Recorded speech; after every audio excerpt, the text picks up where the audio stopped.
What's going on, boys and girls? This is BBD with BBD TV, the biggest Tennessee Volunteers fan on YouTube. And you're watching the two Irish brothers. Shout out to the Notre Dame Fighting Irish.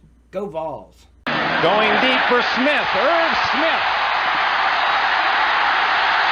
What a run by Smith. Look at that. Touchdown. Oh, my. How's it going, everyone? I am Sean Moriarty. I am Benjamin Walters. And this is the Two Irish Brothers Show. Before you guys do anything, you've known the drill for the last 3.5 years now. Hit that subscribe tab in the bottom right-hand corner. Like or dislike the video. Hit that bell icon for all notifications. And give this channel some love. So, with that said, Ben, hard to imagine it's 2 games in the books. Yeah, 2 games for Notre Dame at least. But yeah, yep. It's credible, and you know what? We're off to a 2-0 start, so you can't ask for much more than that. Nope, things are going nice and smooth so far.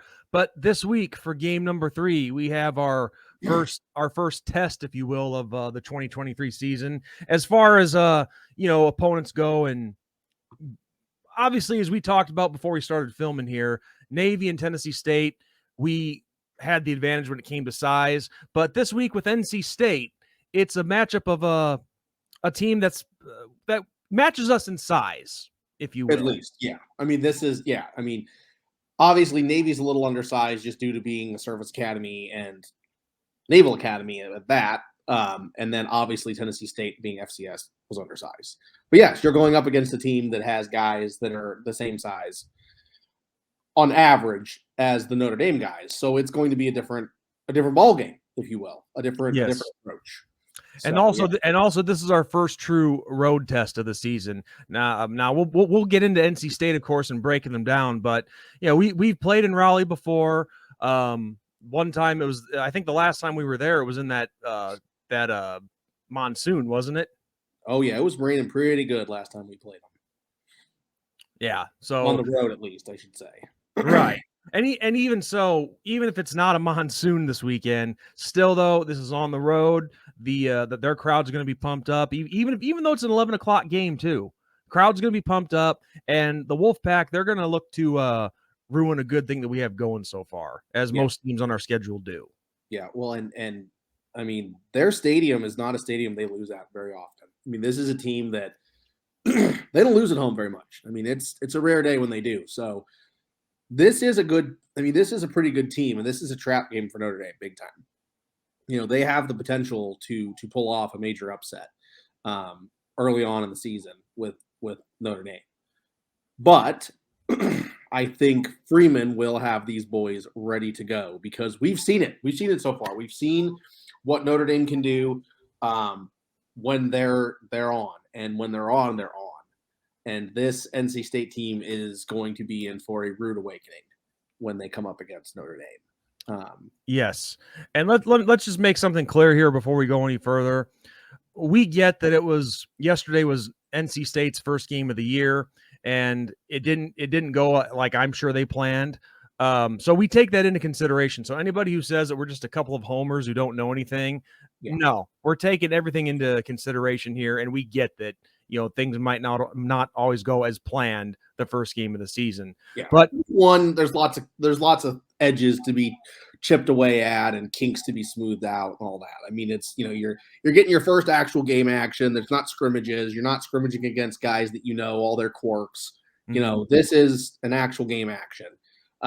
So yeah, I mean, NC State stats don't look super flashy, on offense, but that's how it goes in week 1 when you're playing another team who is close to your level. I'm not going to say UConn is on NC State's level because that's who they played, but a UConn team is better than, a Tennessee State team. That's a fact. That is a fact.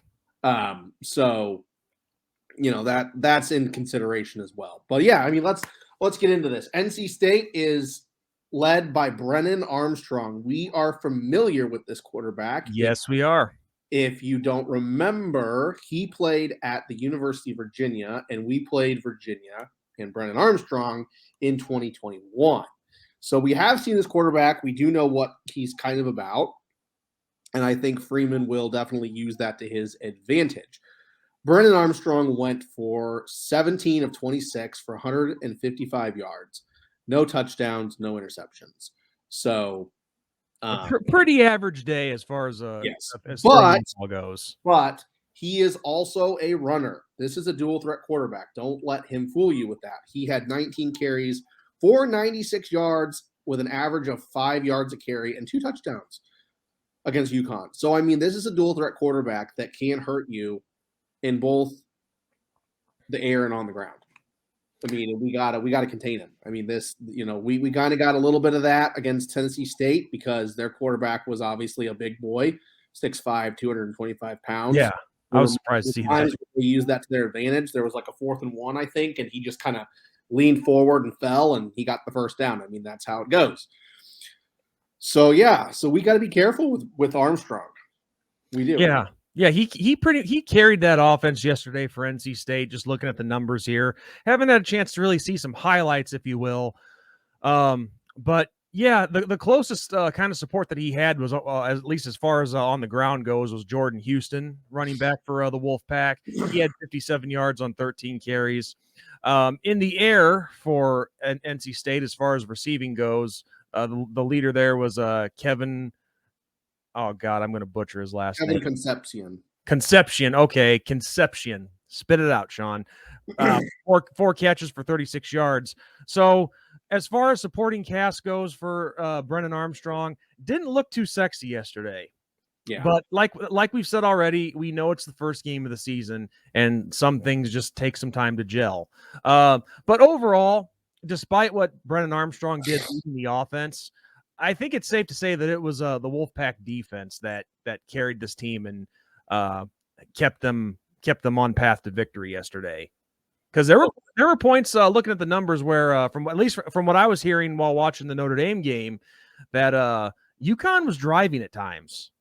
They gave them some fits, and it sounds like the Wolfpack defense came up big. It looks like they let's see. Yeah, they had one interception. I was thinking they had a fumble recovery, but I could be wrong on that. No, it doesn't look like it. No fumbles. So it was just that one interception. So I didn't see the game, but it wouldn't surprise me if that made the clear difference in this game. So we know that it was their defense is a lot stronger than the two teams we've already faced, and really what it all comes down to in this game, I think, is just shutting down Brennan Armstrong. Yeah, I mean, it's gonna, it starts with him. I mean, he is their Hartman, if you will. Everything he does in his success is the difference between winning and losing for NC State. Mm-hmm. And, on the flip side, Sam Hartman is him. Let's just get it out there. Hartman has been absolutely phenomenal 2 games in for Notre Dame. I mean, the stats don't lie. Yes, we played Navy, and yes, we played Tennessee State. I know that. I get that. But he has been so poised and calm in that pocket. Like when things break down, he's okay with it. He doesn't scramble around looking like a chicken with his head chopped off. He has been very, very smooth operator, if you will. Well, just looking at a year ago at this time and seeing what we have now, I mean, night and day difference between the offense last year and this year. Oh yeah. I mean, and I don't say that towards the backs or the receivers or tight ends, but it's just that quarterback play alone. And as I've said already, when you have a quarterback that is at the next level and can get it done, world of difference. Yeah. And we're seeing it. Yeah. Here's a stat for you. Sam Hartman has led 12 drives this season. He has scored a touchdown on 11 out of the 12. That's a good trend to start the season. And if you want to go further with stats, Audric Estime is currently the lead back in the country for 10-plus run yards. So like every time he runs the ball, 10 yards or more. That's ridiculous. So, I mean, obviously, I think that stat's a little skewed only because he has one more game than everybody else. So, Yes. I think you got to take that with a little bit of a grain of salt. I'm not taking anything away from the Notre Dame running attack and estimate because you can't. But, the Hartman situation is a little different than the estimate situation. But yeah, we got to get going, though. We got to get this offense humming. Got to get the crowd out of this game early. That crowd, like you said, even though it's a noon start time, I do believe noon. Noon East Coast, 11 o'clock our time since we're Central Time Zone. A noon start time, early in the day and all that. They're still going to be crazy. It's going to be a packed house. NC State fans bring it. So we got to shut that off, that crowd up. And it starts with Estimate, and it starts with Hartman. And clearly Jaden Thomas has made himself the number one. Yes. I mean, it's fairly apparent. But since you brought up receivers, I have to say this week against NC State, we have to see more of Colsey. And even though it was a step in the right direction with Tobias Merriweather having at least 2 catches, it was 2 catches for 5 yards. I know people are like, Sean, you're crazy for bringing that up. I see that as progress because he's getting targeted. Yeah. So him getting a couple of catches is progress, in my opinion, when it comes to that. But something else that I need to bring up too, and through 2 games to start the season, I'm happy that our defense has held both opponents to a combined 6 points, not giving up a touchdown. I think that's great. But let's be real here. We've seen flaws in both these first 2 games. Mm-hmm. Now Navy, I understand because it's an option offense, and we know how tricky the option is. Yeah. So that ends that right there. But against Tennessee State, to get the game going yesterday, we were having some problems wrapping up the ball carrier, making tackles, finishing plays. That has to change. Because you can get away with that against a Tennessee State, but you're not going to be getting away with it when the big boys come to town, and you're not going to be able to get away with it with trap games like an NC State or a Duke or a Louisville or whoever. You're not going to get away with it then because these guys are on the same level as you as far as skill set goes and size, as we said at the start of the video. So as crazy as this might sound, the defense has to start finishing plays. And they've been playing well so far, don't get me wrong, but there's been some miscues that you need to clean up. Yep. So other than that, that's just a little bit of constructive criticism from my part. Yeah. As far as the defense goes. Got to keep winning that turnover battle. I mean, we got to keep winning that turnover battle. 2 games in, interceptions in both games. We've had 1 fumble recovery, right? Or 2? We had 1 in the Navy game. Yes, I believe so. I know we had a couple of interceptions yesterday, and we lost a fumble on that hit that Devin Ford had laid on him. Yeah. Well, that's one of those where when people are concussed, that's when you drop a ball. Right. Well, right. I'm not putting blame. I'm just trying to think. And that's one of those where I think if it is, and I don't know how you would manage it if the rule were to be changed, because I've always thought it's a bunch of baloney that like some dude gets his block knocked off and he drops the ball and the other team gets to get the fumble, even though it was like targeting or whatever. I don't think that's right. But how can you manage that properly when a guy would know and pretend to like be concussed and drop the ball? You can't, because the contact's part of the game. Let's forward with that. So anyway, yeah. So I don't count that. I don't. That wasn't the bottom line. Like the Estimate play that we got back in the Navy game where Estimate was running with the ball and he just dropped it. I mean, that was that's a way different situation than the Ford fumble yesterday when he got smacked. So.